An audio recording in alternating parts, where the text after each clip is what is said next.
സംസ്ഥാനത്ത് 6 ജില്ലകളിൽ അടുത്ത 3 മണിക്കൂറിൽ റെഡ് അലേർട്ട്. ഇടുക്കി, എറണാകുളം, തൃശൂർ, പാലക്കാട്, മലപ്പുറം, കോഴിക്കോട് ജില്ലകളിലാണ് റെഡ് അലേർട്ട് ഉള്ളത്.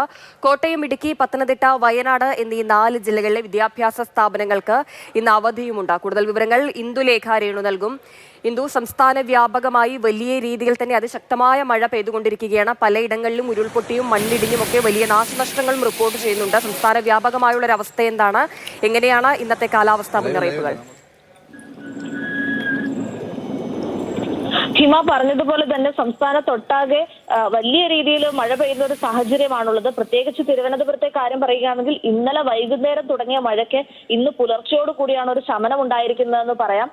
എല്ലാവരും ജാഗ്രതാ നിർദ്ദേശങ്ങൾ പാലിച്ച് തന്നെ മുന്നോട്ട് പോകണം. കാരണം അപകടങ്ങളൊക്കെ ഉണ്ടാവാനുള്ള സാധ്യത, അനിഷ്ട സംഭവങ്ങളൊക്കെ ഉണ്ടാവാനുള്ള സാധ്യതയും വളരെയധികം കൂടുതലാണ്. മണ്ണിടിച്ചിലിനും അതുപോലെ തന്നെ ശക്തമായ വെള്ളക്കെട്ടൊക്കെ രൂപപ്പെടാനും വെള്ളം പൊങ്ങുവാനും ഒക്കെയുള്ള സാധ്യതയുണ്ട്. ഇപ്പോൾ തിരുവനന്തപുരത്തെ കാര്യം മാത്രം ഇപ്പോൾ പ്രത്യേകം എടുത്തു പറയുകയാണെങ്കിൽ പലയിടത്തും താഴ്ന്ന പ്രദേശങ്ങളിലെല്ലാം വെള്ളക്കെട്ട് രൂപപ്പെട്ടിരിക്കുന്ന ഒരു അവസ്ഥയാണ്. അതുപോലെ തന്നെ മലയോര തീരദേശ മേഖലകളിലൊക്കെ ശക്തമായി തന്നെ മഴ പെയ്യുന്ന ഒരു സാഹചര്യമുണ്ട്.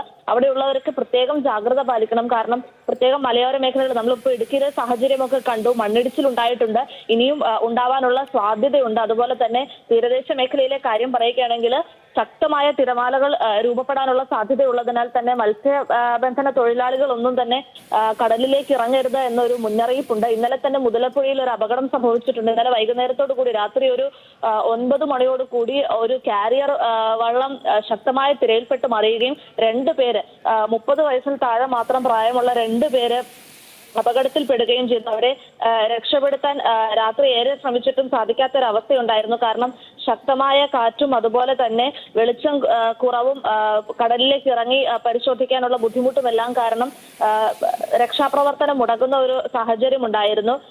അഞ്ചുതെങ്ങ് സ്വദേശികളാണ് 2 പേരും അപകടത്തിൽപ്പെട്ടവർ. നമ്മളിപ്പോൾ മുതലപ്പുഴയിലേക്കുള്ള യാത്രയിലാണ്. ഈ പോകുന്ന വഴിയിൽ തന്നെ നമുക്ക് കാണാൻ സാധിക്കുന്നുണ്ട് അത്രയധികം ഇടങ്ങളിലാണ് വെള്ളക്കെട്ട് രൂപപ്പെട്ടിരിക്കുന്നത്.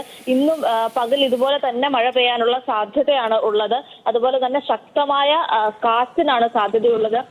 എല്ലാ തരത്തിലും ജാഗ്രത പാലിക്കണം. കാരണം ഏതെങ്കിലുമൊക്കെ തരത്തിൽ അപകടം പിണയാനുള്ള സാഹചര്യങ്ങൾ നമുക്ക് വീടിനോ നമുക്ക് ചുറ്റുവട്ടത്തോ ഉണ്ടെങ്കിൽ അതിൽ നിന്നെല്ലാം ഒരു കരുതൽ എടുക്കണമെന്ന് കേന്ദ്ര കാലാവസ്ഥാ വകുപ്പ് മുന്നറിയിപ്പ് നൽകുന്നുണ്ട്. ഹിമ, ശരി, തീർച്ചയായും അങ്ങനെ സംസ്ഥാന വ്യാപകമായി തന്നെ വലിയ രീതിയിൽ അതിശക്തമായ മഴയാണ് തുടരുന്നത്. ഇന്ന് യഥാർത്ഥത്തിൽ അലേർട്ട് പ്രഖ്യാപിച്ചിരിക്കുന്ന 9 ജില്ലകളിൽ ഓറഞ്ച് അലേർട്ടും ബാക്കിയുള്ള ജില്ലകളിൽ യെല്ലോ അലേർട്ടുമാണ്. പക്ഷെ അതിൽ തന്നെ കോട്ടയത്തും പത്തനംതിട്ടയിലുമൊക്കെ റെഡ് അലേർട്ടിന് സമാനമായ അതിശക്തമായ മഴയാണ് പല പ്രദേശങ്ങളിലും പെയ്തതും പലയിടങ്ങളിലും നാശനഷ്ടങ്ങളും അത്തരത്തിലാണ് റിപ്പോർട്ട് ചെയ്തത്.